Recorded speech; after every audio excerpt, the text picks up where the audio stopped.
일단은 이 미래 입시를 일단 그 준비를 하시려면 학생이 가지고 있는 스택이라고 할 수 있는 게 이제 내신, 수능, 실기 세 가지죠. 내신과 수능, 실기 세 가지를 가지고 총합을 구해서 이제 석차를 내린 다음에 모집 인원만큼 이렇게 선발을 하는 겁니다. 그래서 이제 어떤 친구는 내신에 좀 강점이 있는 친구도 있고, 또 어떤 친구는 수능에 강점이 있는 경우도 있고, 어떤 친구는 이제 실기에 강점이 있는 친구들이 있어요. 그래서 이렇게 각각의 입장에 따라서 그 지원 전략이 좀 달라질 수가 있는데, 그런 부분들을 어머님들이 좀 알고 계시면 좋을 것 같아요. 그래서 이제 우리 아이가 어디에 지금 강점이 있는지 그런 것들을 미리 파악하는. 수능 점수는 뭐 1, 2등급 나오는데 내신은 뭐 5등급이고 가세요. 근데 이런 친구들은 이렇게 실기호수대 전형을 쓰면 안 되겠죠. 동시에 더 좋은 대학을 갈 수 있기 때문에. 여기 보시면 이제 이렇게 여대들이 쭉 있고, 경희대, 한양대 뭐 이런 그 주요 대학들이 있는데, 수능하고 좀 비교를 해봐야 됩니다. 이 위에 이제 2, 3등급 내외 친구들도 마찬가지지만 수능하고 내신하고 이렇게 비교를 해서 봤을 때 어떤 것이 좀 굉장하다 이런 생각을 해봐야 되는데, 만약에 수능 점수도 조금 높지 않다 그러면 이제 수시에서 이런 대학들을 일지망으로 쓰는 게 좋겠습니다. 그리고 이제 다음은 그 영어에 관한 이야기입니다. 지금 어머님들 뭐 아시는 분들은 또 아시겠지만 지금 노란색 칸이 이렇게 이제 노란색을 칠해놨죠. 이렇게 칠해놨는데 1등급부터 4등급까지 점수 격차가 얼마 없다 이 뜻이에요. 그래서 지금 이제 보시면 여기 홍익대, 뭐 숙명여대, 뭐 경희대, 성신여대 이런 대학들은 1등급과 2등급의 점수 차가 얼마 안 난다 이 뜻이고요. 3등급부터 점수 차가 좀 벌어지기 시작한다 이렇게 보시면. 그리고 여기 지금 보시면 국민대라든가 과기대, 동덕여대, 뭐 당국대 이런 대학들은 1등급부터 3등급까지 점수 편차가 얼마 없고 4등급부터 좀 점수 격차가 벌어지기 시작한다. 보시면 되고, 이제 밑에 있는 건국대라든가 한양대 이런 대학들은 4등급까지. 그러니까 이제 여기서 이제 그 중요한 내용은 뭐냐면 영어를 이제 3, 4등급 정도 받아낼 수 있는 어떤 수준이면 더 열심히 할 필요는 없다는 얘기예요. 1등급 받겠다고 노력할 필요는 없고 한 3, 4등급 정도 받으면 웬만한 주요 대학들에서 지금 그 반영하는 비율이 있는데 그걸 어느 정도 충분히 혜택을 받을 수 있다. 그냥 5, 6등급 나오면 약간 불이익을 받을 수 있어요. 그럴 때는 이제 좀 관리를 열심히 해야 되지만 대학마다 이제 그 영어가 절대평가로 바뀌다 보니까 영어 비중을 확 줄인 대학들이 많아요.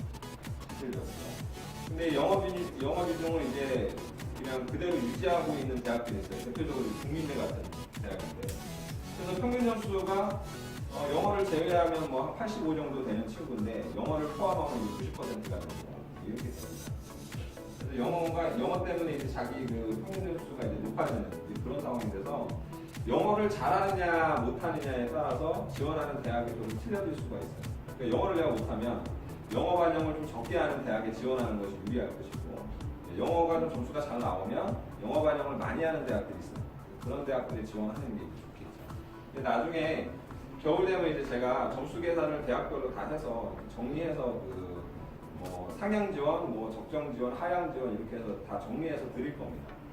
열정이 막 넘치는 선생님들은 처음에 이제 학생들이 들어오면 이 학생 무조건 붙잡아야 되잖아요. 우리 한번 적응할 수 있게 붙잡아야 되니까 붙어 앉아가지고 처음부터 끝까지 다 설명해줍니다. 다 그려주고 막 도와주고 하는데 그 모양새를 보면 정말 열심히 신경 써주는 것 같지만 이게 실질적으로는 도움이 안 된다고 생각해요. 처음에 왔는데 뭘 어떻게 알겠어요. 그냥 낯설기만 할 텐데. 그러니까 그걸 인내심을 가지고 방황하지 않게끔만 방향 조절을 잘해서 좀 기다려주는 게 중요한 것 같고, 그러면 분명히 그 학생의 어떤 본인의 그 작품 세계가 있거든요, 학생들마다. 그래서 그게 이제 한번 이렇게 끄집어져 나올 때가 있습니다. 그걸 기다려주는 게 중요한 것 같고, 선생님 스타일을 이렇게 자꾸 피력하면 안 됩니다. 그래서 미술대학에서 이제 그 교수님들이 뭘 보고 싶어 하는지 그걸 제가 말씀드리려고 한번 보시면 좋을 것 같아요. 이게 세 가지입니다. 미술대학의 채점 기준은 창의력, 수업 능력, 조형 능력 세 가지인데, 창의력 당연히 중요하죠. 예체능 계통이니까 창의력에 대한 부분도 필요하고, 그 다음에 이제 흔히들 일반인들이 알고 있는 잘 그려야 되는 표현력이죠. 손재주가 좋은 친구들은 정말 똑같이 그려요. 그런 친구들도 있고, 손재주가 좀 이렇게 약한 친구들은 똑같이 못 그리죠.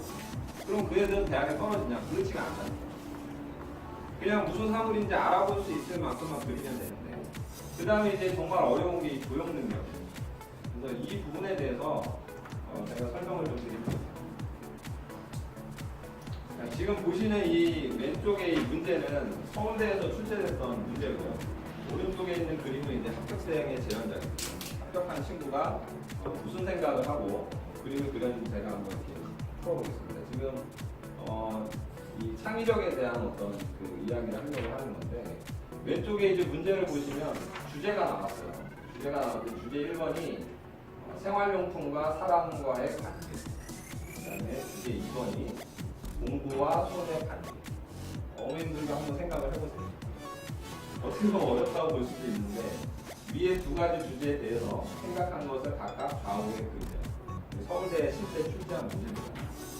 그리고 이제 평가 기준이랑 뭐 조건들이랑 이렇게 다 친절하게 다 안내를 해줘요. 그러니까 이제 문제지만 잘 보고 하면 문제 풀이는 잘 할 수 있는 거예요. 그래서 지금 관찰력, 사고력, 상상력, 그다음에 표현력, 그 부분에 대해서 집중해서 그림을 그리면 돼요. 지금 이 그림을 이제 보고 제가 이제 물어봤어요. 너 이거 무슨 생각으로 그린 거냐 물어봤더니 이제 저한테 이제 이렇게 이야기를 해줬습니다. 무슨 생각을 했고 그렇게 기분이 어땠고 뭐 이렇게 여러 가지 얘기를 했는데, 멀리서 지금 잘 안 보이시겠지만 이 둥지 같은 지금 모양이 있잖아요. 이 둥지가 지금 뭘로 돼 있냐면 여기 생활용품들이 막 그려져 있어요. 여기 드라이기도 있고 지갑도 있고 뭐 가방도 있고 바구니도 있고 막 이렇게 있어요. 그래서 그런 것들이 집적이 돼서 이렇게 둥지 모양을 형상화시켰습니다. 그리고 위에는 이제 뭐 소녀가 이렇게 앉아있죠. 근데 앉아있는 자세가 조금 이상해요. 근데 왜 그렇게 이상하게 그렸어 그랬더니 오리 모양을 그려야 될 것 같아서. 왜냐면 둥지니까.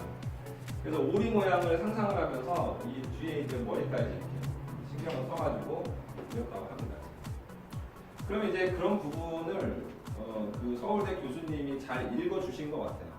좋게 평가를 했으니까 이제 합격이 됐겠죠. 그리고 오른쪽에도 보시면 이제 공부와 손의 관계를 그렸는데 생각한 게 이제 뭐였냐면, 손과 손이 모여서 또 하나의 힘을 배가시키고 또 하나의 손이 또 모여서 그 힘이 또 최대치로 또 능력을 발산하게 되고, 이런 걸 상상을 한 거예요, 지금.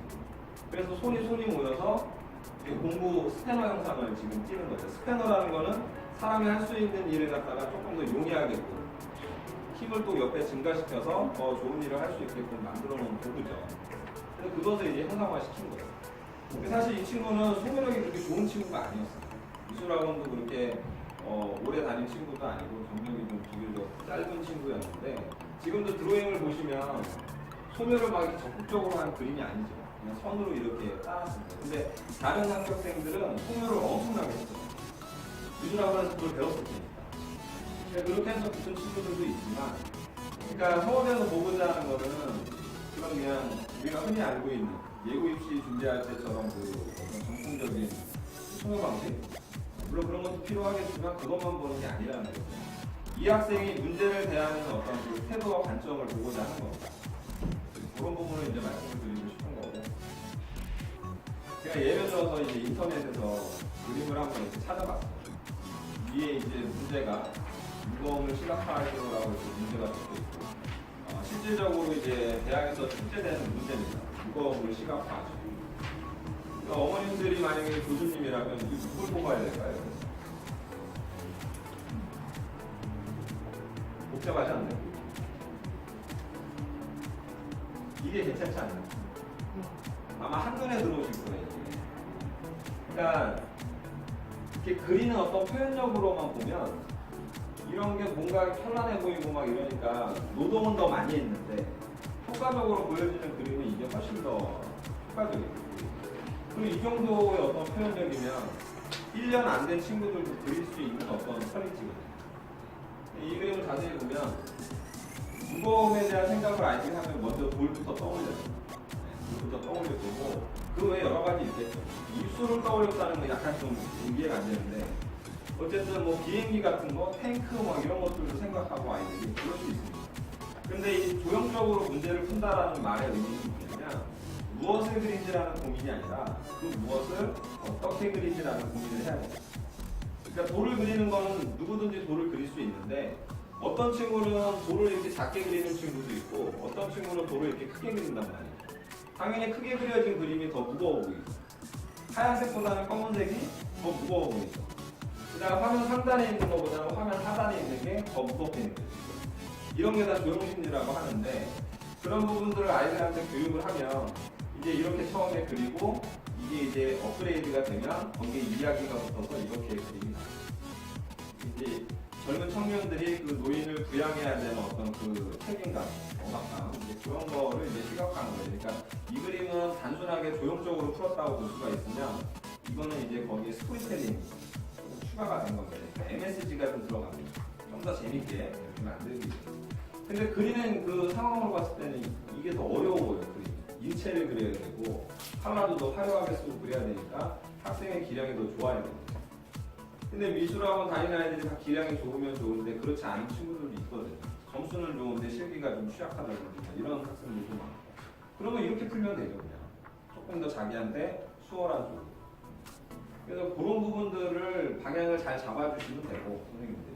이런 거는 너무 내용이 많아서 복잡해서 안 보여요. 이거 뭐 많이 먹어서 뭐 무겁다 이런 거 같은데, 과식, 다이어트 뭐 이런 걸 한 것 같아요. 뭐 이런 거는 다리 차고 기울고 하니까 뭐 보름달에 되면 무겁다 이런 얘기 같은데 자기의 그 생각을 한 문장으로 딱 정리할 수 있어요. 두 문장, 세 문장 되면 안 되고. 그래서 아마 교수님이라면 이런 그림들을 좀 선발하지 않을까. 보시니까 제가 지금 말씀을 드리는 거예요. 백분위를 보시라는 거예요. 그래서 백분위를 이 친구는 한양대학교 간 학생인데 지금 평균이 한 78 정도 돼요. 78 정도 되는데 국어가 한 70, 영어는 2등급이고 뭐 사탐은 67에서 81 정도 나와요. 뭐 특별하게 어느 과목을 잘한다든가 못하거나 하는 건 아닌데 원래는 성적이 더 좋았는데 떨어진 거예요. 떨어졌는데 실기 경력은 1년 정도 3월 달에 저희 학원에 와서 준비를 했는데 이 평균을 한번 구해보겠습니다. 먼저 사탐 평균을 구하죠. 사탐 아까 67이고 81이었으니까 나누기 2하면 이제 74가 나옵니다. 거기에다가 국어 70, 영어 2등급을 그냥 90으로 잡을게요. 이거는 대학마다 그 반영 점수가 다 틀려요. 틀리기 때문에 그냥 2등급이면 90이라고 보고 평균을 낸다면 나누기 4하면 이제 78이 나옵니다. 그러니까 이 학생의 수능 성적은 78% 수준이니까 건대를 1지망으로 해야 되고 인서울 한다고 하면 건대, 한양대, 그 다음에 경희대 이런 데 남학생이거든요. 그러니까 남학생 같은 경우는 여대를 못 쓰니까 거의 건대 아니면은 경희대, 한양대밖에 없어요. 그거 만약에 해서 실패하면 그냥 군대 가는 거예요. 재회수를 하겠다 해도 또 똑같이 건대, 경희대, 선생님복이 별로 없는데 제가 이 말씀을 꼭 드리고 싶은 게 특정 등급, 예를 들면 영어가 2등급 나온다 해서 우리 아이가 성적이 되게 높구나라고 판단하시면 안 되고 이번에 그 3월 보고 성적표를 받으시면 아니 몰래 성적을 꼭 내보시면 바랍니다. 내보시면 없고 현실적인 어떤 수준을 꼭 파악을 해봤으면 좋겠습니다. 물론 제가 다 계산해서 궁금하시면 또 다 말씀도 드리고 하니까